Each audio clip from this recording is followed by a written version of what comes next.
The slayings of the Romanovs continue to fascinate the public. To many, it's unfathomable that an entire family was taken out in cold blood. Their deaths were shrouded in secrecy at a time when Russia was suffering from immense political and societal turmoil, and they serve as an example of just how unstable the country was at the time. The House of Romanov was the reigning imperial house of Russia from 1613 to 1917. Tsar Nicholas II was the last Romanov ruler of Russia, with his reign occurring from 1894 until his forced abdication in March 1917. In 1894, Nicholas married Princess Alix of Hesse, who took the name Alexandra Feodorovna. They had 5 children, 4 daughters, Olga, Tatiana, Maria, and Anastasia, and a son, Alexei. As the couple's only son, Alexei was the heir to the Romanov throne. However, he had hemophilia, which prevents a person's blood from properly clotting and causes excessive bleeding after injury. As such, he was often very ill and was required to stay in bed. Because of Alexei's illness, Alexandra sought out the guidance of mystic Grigory Rasputin. She thought he could cure his hemophilia, allowing the Romanov line to continue. Rasputin's influence over the Romanovs angered other leaders in Russia, who had him slain on December 16, 1916. Nicholas was never an effective ruler. When he became Tsar, he had little experience with politics or ruling. His sister, Olga Alexandrovna, once said, "He was wholly ignorant about governmental matters." Nicky had been trained as a soldier. He should have been taught statesmanship, and he was not.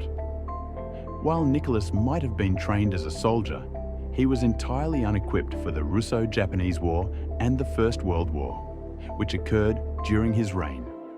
The Russian army performed so poorly at the start of World War I that, by 1915, Nicholas had appointed himself commander-in-chief so he could take direct control of the military.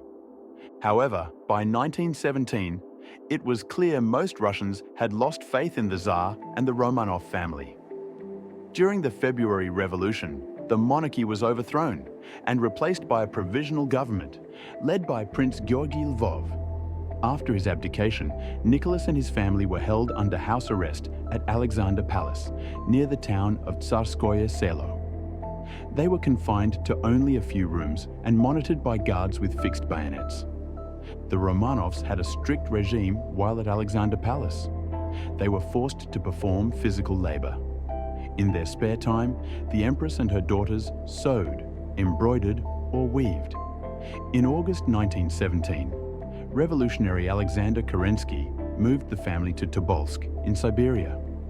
They remained there from August 1917 until May 1918, living in the Kuklin house in considerable comfort.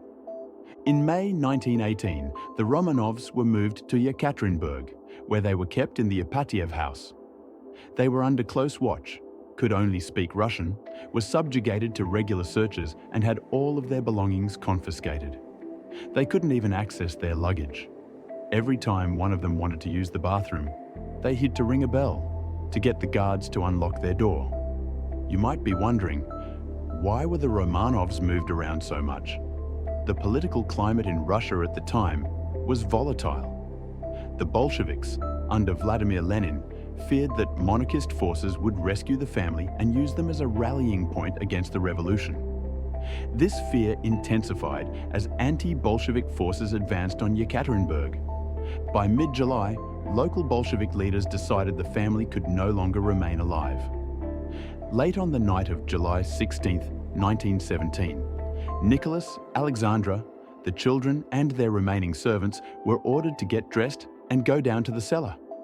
Initially, they were told they were being photographed to ease rumors that the family had escaped.